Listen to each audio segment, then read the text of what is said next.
Wassalatu wassalamu ala rasulillah wa ala alihi wa sahbihi wa mawala amma ba'du.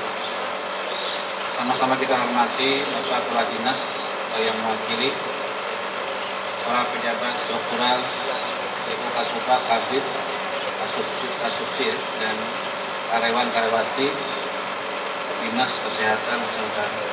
Terima kasih ulang diberi kesempatan lagi untuk bicara, dan yang kita bicarakan adalah agama kita pahami, kita laksanakan untuk menata kehidupan yang lebih baik sekarang akan datang, untuk kebahagiaan di dunia, lebih-lebih kebahagiaan di akhirat. Bapak Ibu yang terhormat, hidup ini pasti ada tantangan. Tantangan itu harus kita pahami, harus kita kaji, supaya tantangan itu berubah menjadi kebaikan, dan tantangan itu menjadikan kita bernilai di sisi Allah Subhanahu wa Ta'ala. Ada 4 tantangan yang ada di dunia ini, khususnya bagi Muslim dulu ya, bagi Muslim. Yang pertama adalah hawa nafsu. Hawa nafsu yang ada di tempat diri person kita masing-masing, itu selama kita hidup hawa nafsu itu ada. Dan hawa nafsu ini cenderung sayyi'ah, kepada hal-hal yang tidak baik. Itu yang pertama. Yang kedua adalah tantangan atau internal atau juga bisa eksternal adalah godaan setan. Jadi kalau Bapak Ibu dengar iblis itu bentuknya Bapak Ibu hormat, ya rajanya lah, pimpinannya lah. Nah, kalau setan itu ada 3 makna, al-ba'udah, al-basalah, ya, al-khalafah. Jadi menjauhkan, menyalahi, dan masuk dalam kehidupan kita sehari-hari. Yang ketiga adalah pengaruh kekafiran. Nah, kafir itu ada 2 Bu, ada kafir akidah, ada kafir perbuatannya yang bertentangan dengan akidah. Nah, kalau kita ini berhadapan 2 kafiran yang harus kita tangkis, kita selamatkan, menyelamatkan akidah, dan pengaruh kafiran yang ada di luar. Dan yang keempat adalah pengaruh sifat-sifat munafik. Nah, di antara 3 ini ulun ingin mengambil simpel adalah setan. Nah, ulun bawa pian dalam cerita. Walaupun ulun ceramah ini sampai gigit-gigit mata nih karena udah dapat dari masa. Tapi alhamdulillah mudah kita sehat. Jadi setan ini Bapak Ibu, dia ini adalah makhluk pintar, cerdas, jitu, dan hidup selamanya sampai hari kiamat. Dan tugas utama satu saja Bapak Ibu, bagaimana manusia ini terjerumus ke neraka. Jadi melakukan kesalahan, melakukan kezaliman, supaya nanti di akhirat, di neraka itu menjadi temannya. Ya, jadi setan itu memang tugasnya adalah menyelamatkan, adalah menggiring kita untuk berbuat salah, tetap salah, berdosa, kemudian su'ul khatimah, dan seterusnya. Jadi ini definisinya seperti itu. Nah, sekarang bagaimana cara iblis itu menjerumuskan kita? Nah, ulun ingin bawa dalam bentuk cerita. Jadi semakin objeknya, sasarannya itu alim, itu setannya juga alim loh. Ya, juga alim sekali. Jadi kita selalu berhadapan dengan setan ini setiap hari, setiap saat, setiap tarikan nafas. Nah, ada cerita dulu, 4 bersaudara, 3 laki-laki, 1 perempuan. Jadi 1, 2, 3, yang paling kecil itu adalah perempuan. Tapi yang maksud kecil itu apa halusnya? Atau sulung apa bungsunya lah.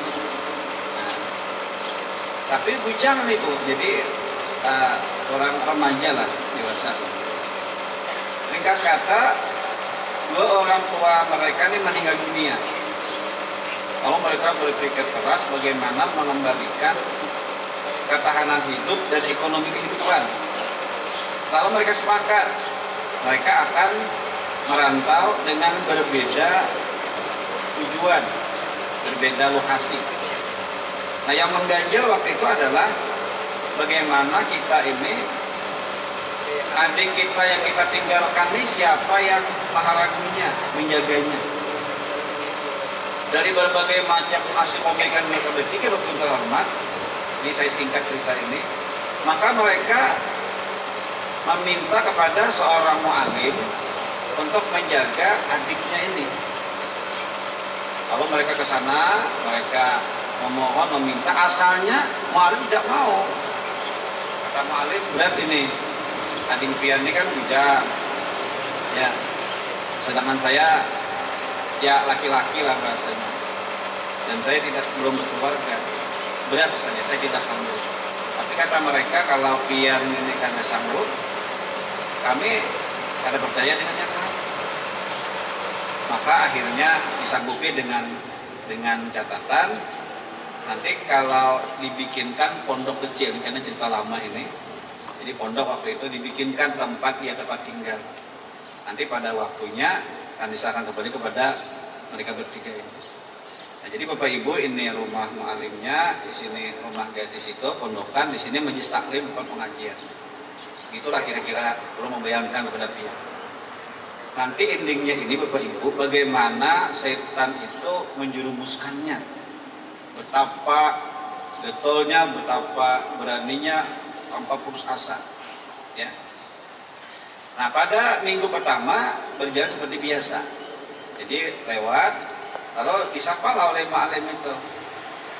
Rumahnya kan tidak dibuka, tapi suaranya ada. Assalamualaikum, waalaikumsalam. Nah, masih dijawab, waalaikumsalam. Nanti hari-hari berikutnya, iblis apa setan itu sudah bermain. Kata setan, ma'alim, kalau pian ucapan salam, dia menjawab salam, memang suaranya ada. Tapi pian tanyalah, bagaimana keadaannya? Makan dah hari ini misalnya kan. Nah, si mu'alim ini mau. Jadi assalamualaikum, dijawab waalaikumsalam. Kayak apa keadaan dia? Alhamdulillah mu'alim sehat, makan aja lah ikan. Nggih, makan. Udah bisa taklim lagi. Kemudian hari berikutnya kata setan membisiki itu, ya, ucapan salam sudah, dijawab sudah. Nah, kemudian ditanya keadaannya, alhamdulillah sehat. Ya. Cobalah bincang-bincang sebentar. Ya, apa saja yang diperbincangkan? Ya, sebentar aja. Mau nih mu'alim ini. Nah, hari berikutnya tambah lagi, tambah. Cobalah masuk ke dalam. Masa berpandiran pian di muka, di dalam, kan kalau jadi fitnah karena betapa halusnya setan itu menggoda seorang untuk cara menjerumuskan. Karena ini kan rivalnya mu'alim ini, ada main-main, ya, main-main. Jadi harus caranya harus rapi, bujur nih. Tingkat tinggi sudah nih. Akhirnya si mu'alim itu masuk, silakan kayak apa. Nah, ini sudah kelihatan. Mu'alimnya melihat muhanya, orangnya cantik.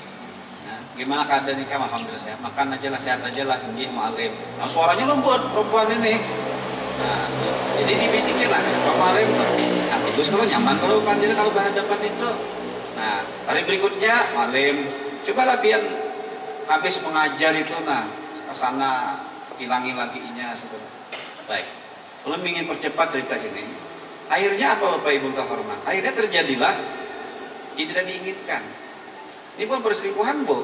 Kalau perselingkuhan kan dia punya pasangan lebih dulu, ya kalau ujulah Pak, ujulah Pak. Kalau selingkuh itu artinya kan dia punya pasangan. Ini ada Pak, ini asli sendiri nih. Nah, akhirnya terjadilah perjinahan. Ringkas kata, ya, baisil baratnya. Nah, ini sudah, setan ini sudah mulai main ancam. Sudah mulai ancam. Kalau kemarin lembut, ini sudah mulai, Alim, ya apa nih?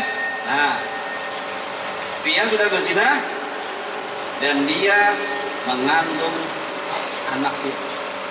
Apa pikiran pian coba? Ini sudah stres sudah Alim nih. Supannya aku, inilah, aku punya jemaah, aku lebih paham agama, masa aku yang melakukannya? Ini sudah mulai diaduknya sudah, diaduknya. Nah, perutnya membesar. Jadi setan Pian kalau dia lahir, kemudian masyarakat tahu, dia tanya, kayak apa pengen dia Pian? Ini sudah blank sudah Pak, malimnya nih.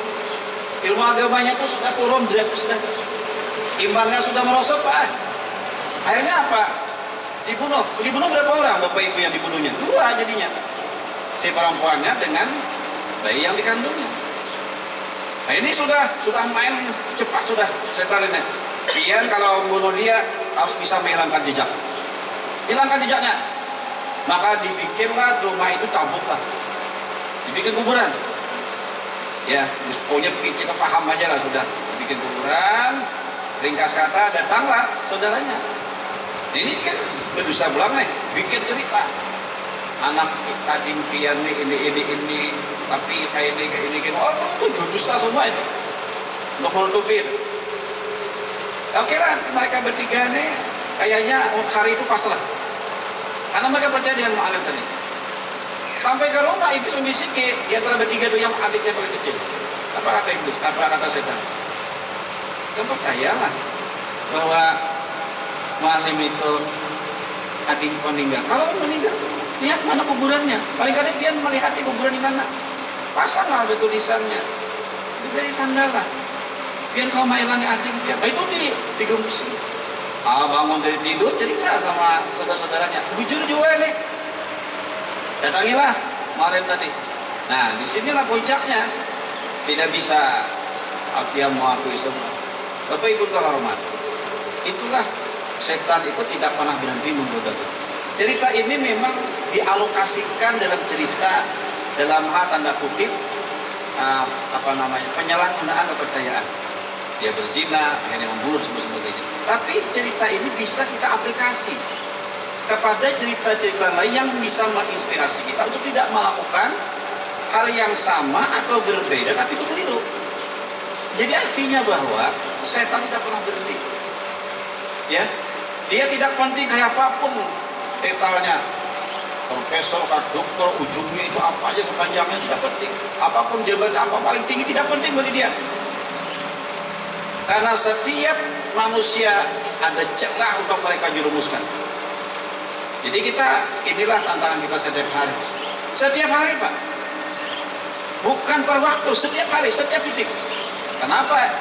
Karena kata Rasulullah SAW, selama aliran darah itu mengalir, maka setan itu masuk dalam kehidupan.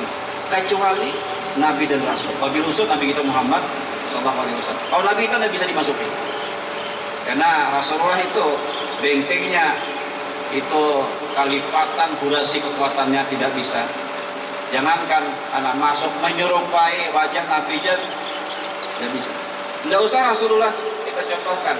Sayyidina Umar saja kalau misalnya Sayyidina Umar itu berdiri di perapatan jalan, ada iblis setan yang lewat. Naik Umar lari dia. Jadi apa Bapak Ibu? Kita tetap wajib minta perlindungan kepada Allah Subhanahu wa Ta'ala. Maka ada kalimat Auzubillahi minasyaitonirrajim. Paling tidak Pak sehari kita membaca 100 kali. Ya kalau tasbih itu sudah pian baca lah. Paling tidak kita Auzubillahi minasyaitonirrajim. Ya Allah, aku berlindung dari godaan setan yang terkutuk.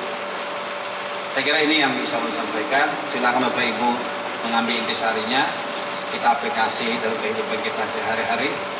Wallahu a'lam bishawab. Wallahu muwaffiq ila aqwamit. Wassalamualaikum warahmatullahi wabarakatuh. Bismillahirrahmanirrahim. Alhamdulillahirabbil alamin. Wassalatu wassalamu ala asyrafil anbiya'i wal mursalin sayyidina wa maulana Muhammadin wa ala alihi washabbihi ajmain. Allahumma ij'al jam'ana hadza jam'an marhuma wa tafarruqana min ba'dihi tafarruqan ma'suma.